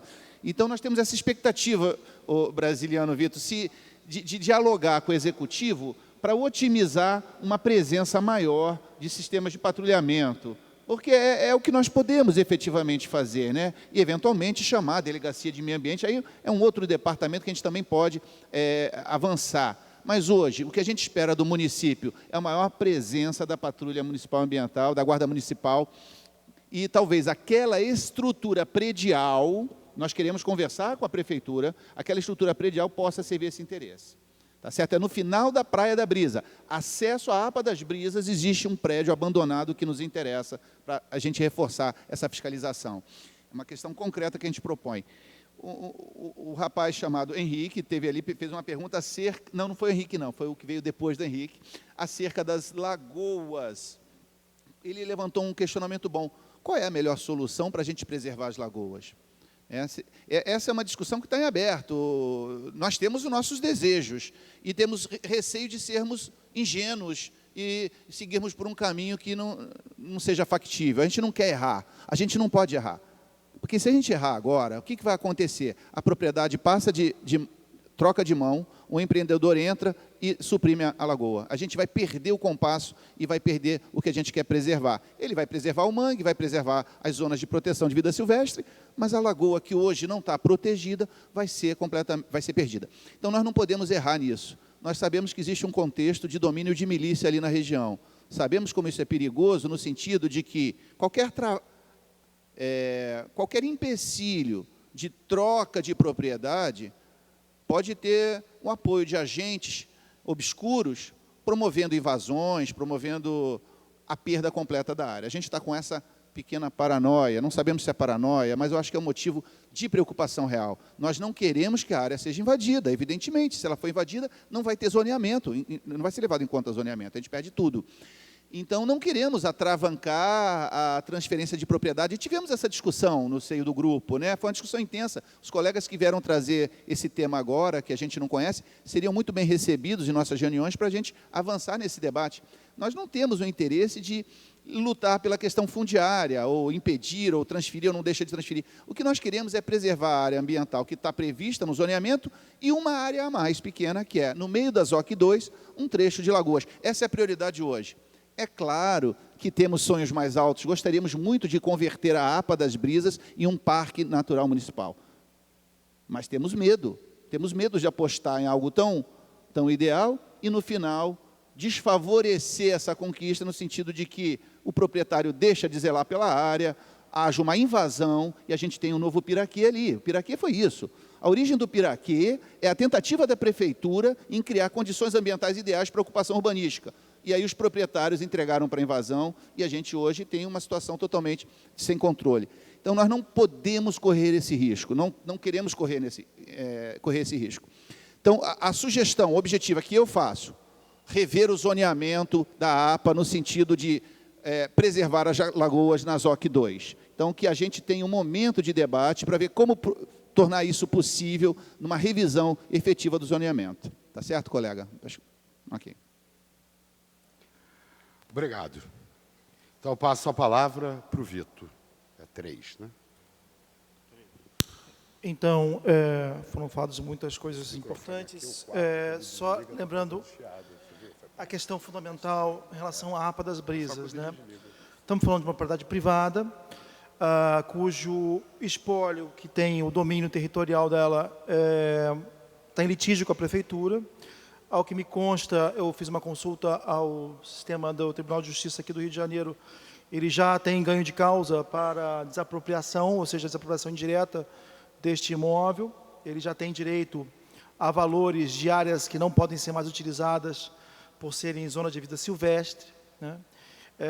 Era importante expandir essa discussão, vereador e demais, para a Procuradoria do Município, porque ela é a representante, junto ao Poder Judiciário, desses processos judiciais que envolvem a Prefeitura, para saber em que pé está esse processo hoje, o valor pecuniário de desapropriação indireta, né?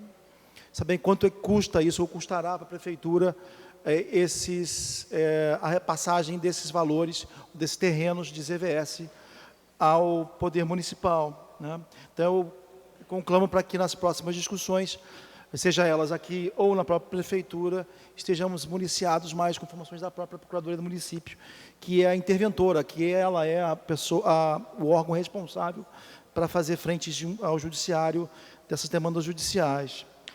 De qualquer forma, existe sim uma demanda judicial, o proprietário já está, digamos assim, abrigado de uma decisão judicial em que lhe dá direito a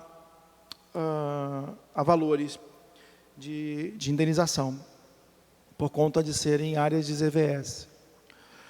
Então, todo o nosso novo arranjo proposto vai depender de uma discussão que não passa apenas pela Prefeitura, passa um estudo técnico aprofundado, isso é demandado pelo próprio SNU, que é o Sistema Nacional de Unidades de Conservação, que vai dizer como vai ser incorporada essa área, por exemplo, das lagoas, como vai ser modificada o zoneamento dessa área, né? Vai ser modificada essa categoria de APA para uma outra unidade de conservação, pode ser parque, pode ser o que for, né? Esse estudo teria que ser participado junto à população, junto à sociedade civil, né? Aí eu conclamo mais uma vez a sociedade a criar um conselho gestor dessa unidade de conservação, né? Já existe hoje um gestor nomeado para essa unidade de conservação, é a Denise Glória, né? Que inclusive foi uma demanda da sociedade, e a sociedade veio ser atendida através da nomeação de um gestor para a unidade de conservação. Essa gestora ela é responsável pela APA das Brisas e pela APA da Orla da Baía de Sepetiba. Então, assim, além da gestora de uma área privada, logicamente, uma gestora de uma área privada, ela tem dificuldade de lidar com a questão do que ela pode fazer para essa unidade, né? Olha, tem limitações, ela não pode fazer tudo, ela não pode fazer intervenções diretas que não passem pelo proprietário. Então, assim, se tivesse um conselho gestor hoje funcionando lá, seria mais fácil, em conjunto com o proprietário, tomar soluções, né? Tomar soluções, estabelecer diálogos. O que se pode fazer? Trocar parâmetros, novos arranjos territoriais em que envolvam doação de áreas de zona de ocupação controlada, né? Uma coisa que nos preocupa muito, por exemplo, é a questão de ocupar-se essas áreas de zona de ocupação controlada, prejudicando as áreas de entorno, das áreas que são de zona de vida silvestre, manguezais, lagoas, etc, etc. A gente já viu isso em outras áreas, né? Esse encarceramento das áreas de zona de vida silvestre por áreas urbanizadas de ZOC. Então, assim, seria importantíssimo ter um plano de manejo com um conselho gestor para tomar conta dessa área. E aí tudo isso tem que ser precedido de um estudo técnico, como determina o Sistema Nacional de Unidades de Conservação. Tudo isso tem que ser feito em conjunto, Prefeitura, Sociedade Civil, né? Vocês demandando isso, a gente já é o início do nosso processo. Essa audiência pública é o início desse processo. Chamo mais uma vez a atenção para que a gente discuta a questão dos projetos de estruturação urbana, né? Tem projeto de estruturação urbana pensado para a região de Guaratiba e também para a de Santa Cruz. Então, toda aquela região de baixada, as regiões frágeis de baixada, vão ter uma interferência muito grande desses PEUs, que obviamente tem interesse na expansão da ocupação para o oeste, né? O vereador falou da questão de uma cidade que se expande para o oeste, também é uma preocupação da Secretaria de Meio Ambiente, a gente está muito preocupado com isso. A questão de uma cidade compacta, cada vez mais se fala nisso, né? Os estudos urbanísticos demonstram a necessidade de compactar a cidade, não de expandi-la mais, para que se concentre os serviços, para que se dê mais capacidade de suporte às áreas que hoje já estão ocupadas, né? Capacidade essa que não se encontra em áreas não ocupadas, como essas da Zona Oeste, né? Capacidade ambiental de suporte. Existem estudos feitos para a Prefeitura, da COP, falando que a área de planejamento 5 é a que mais vai sofrer os impactos das mudanças climáticas da cidade, tanto em termos de mudanças no próprio território, mas também em termos de saúde. Esses estudos foram transmitidos para a Prefeitura. A Prefeitura tem disponibilidade desses documentos, ela tem que fazer uso disso para os seus estudos, né? Então, assim, acho que a participação é fundamental da sociedade. Falou-se muito da questão dos atores, né? Dessa questão dos atores que hoje fazem uso desses ambientes. Falou-se da pesca aqui, tangencialmente, eu acho que isso é uma questão importante. Algumas atividades não poderão continuar, como a atividade de caça, obviamente, é uma atividade proibida, mas a atividade como ecoturismo, falou-se aqui. Isso vai depender, claro, de um plano de manejo dessa unidade de conservação. Não pode se permitir o ecoturismo numa área que não tenha sido previsto definitivamente através do seu plano de manejo, mas é uma possibilidade, é uma atividade plenamente compatível com uma unidade de conservação, né, que garantirá, inclusive, a sua sustentabilidade no futuro, sustentabilidade econômica, obviamente. Falou-se da questão do rio Piraquê. O rio Piraquê, ele, de fato, deságua na Baía de Sepetiba e também é um importante patrimônio ali daquela região como um todo. A gente sabe como ele está sendo agredido do ponto de vista dos lançamentos irregulares de esgoto. É uma região que não tem saneamento, ainda não. Toda Guaratiba vai depender depende da concessão de uma empresa privada, que vai chegar ali daqui a uns 20, 30 anos. Então, vai depender de um outro tipo, 2040, se não me engano, vai depender de outro tipo de arranjo institucional que que não motive mais as ocupações no entorno dessas áreas, né? Que não se continue lançando esgoto, inclusive sobre o próprio aquífero Guaratiba, que muita população faz uso lá hoje em dia, né? As águas subterrâneas são utilizadas de forma cotidiana pela população de Guaratiba, e como uma área sem saneamento, como que fazer com o aquífero Guaratiba? Vai se lançar diretamente os efluentes diretamente sobre as águas que a população consome? Então, isso é uma preocupação muito grande de expansão da cidade para aquela região. Então, é basicamente isso. Acho que é preciso rever o zoneamento, é preciso rever a questão da unidade de conservação, mas tudo isso de forma pensada, estruturada. Acho que tem que ter um apoio, sim, da sociedade, através de um plano bem estruturado e de um conselho gestor atuante. Isso funciona hoje, no caso das mosaicos de Marapendi. Hoje está funcionando um conselho lá bem atuante, com participação do Ministério Público Estadual, participação da Associação de Moradores, conselhos comunitários, conselhos de classe, sociedades empresariais. Então, isso funciona bem em algumas áreas, né? E eu acho que tem que fazer funcionar também nessas áreas aí. Um conselho que congregue, por exemplo, a APA das Brisas, a APA do Morro do Silvério, a APA da Serra da Capoeira Grande, pode ser pensado um conselho em mosaico, né, por exemplo, né? Então, acho que a saída para a região é participação, para a cidade de conservação, é participação, mobilização, fiscalização, é claro, estudos e planejamento. Acho que o planejamento é a ferramenta importantíssima da prefeitura para a sociedade ter instrumentos assim de cobrar a ocupação ordenada do território, né? Então, são basicamente esses pontos que eu queria levantar. Obrigado, Vitor. Bom, pessoal, antes de encerrar, eu só queria comentar o seguinte. Em primeiro lugar, nós vamos preparar um relatório, né, a partir desse debate, para ser submetido à Comissão de Meio Ambiente da Câmara. Nesse relatório, a gente vai apresentar as questões que foram levantadas aqui, os debates, as propostas, né? Temos que analisar alguns encaminhamentos concretos, por exemplo, a questão da caça.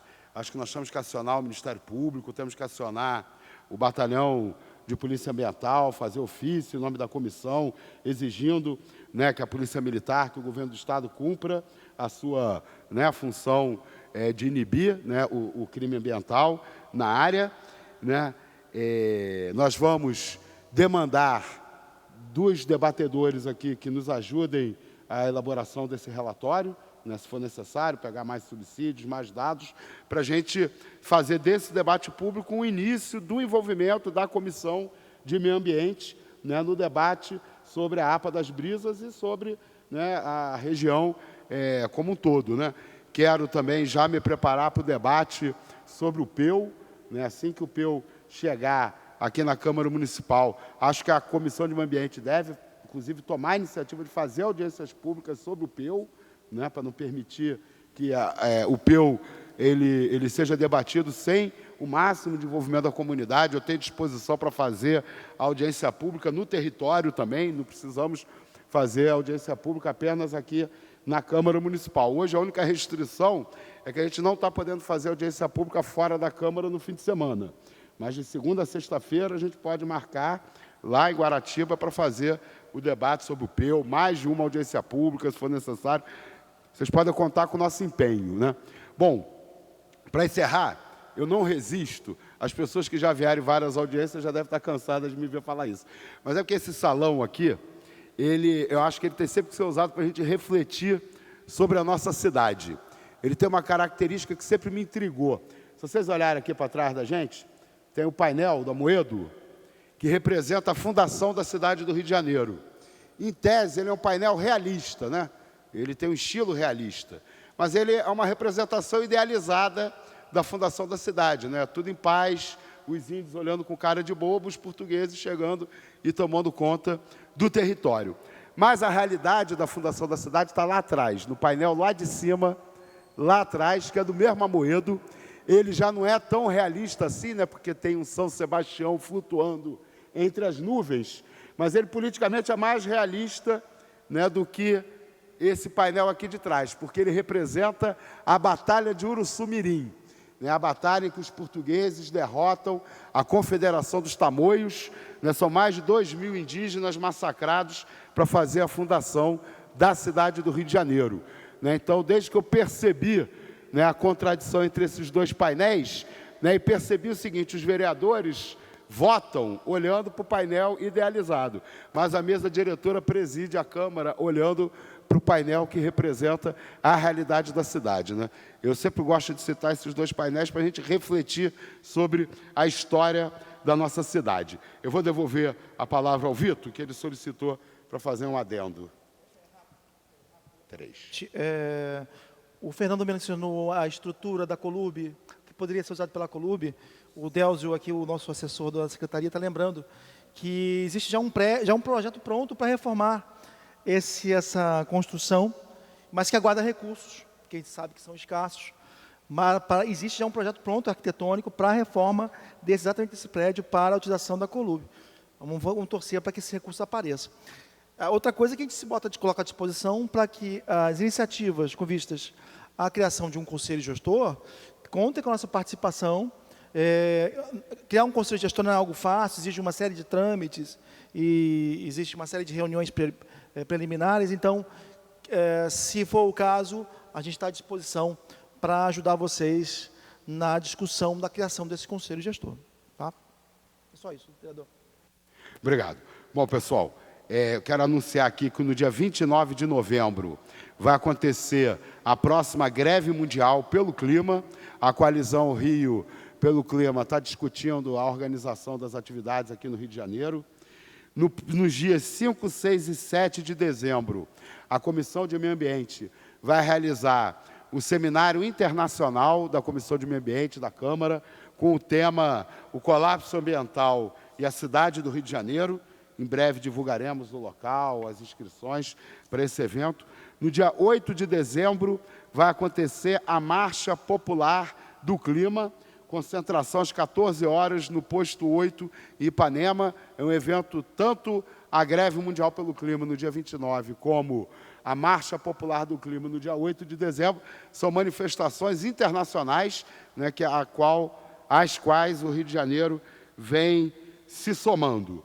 Eu queria também agradecer à assessoria do nosso mandato pela realização dessa plenária e aos vários departamentos aqui da Câmara Municipal, ao cerimonial, à TV Câmara, ao serviço de debates, de taquigrafia, som, copa e seguranças. Afinal de contas, tudo o que acontece no mundo ocorre porque trabalhadores e trabalhadoras realizam, né, o que nós estamos vivendo, e a audiência pública não é diferente, né? Não é o vereador que realiza a audiência pública, são os assessores, os servidores da Câmara Municipal e os convidados que fazem, né, as nossas atividades aqui ocorrerem. Obrigado a todos e todas, está encerrado o debate.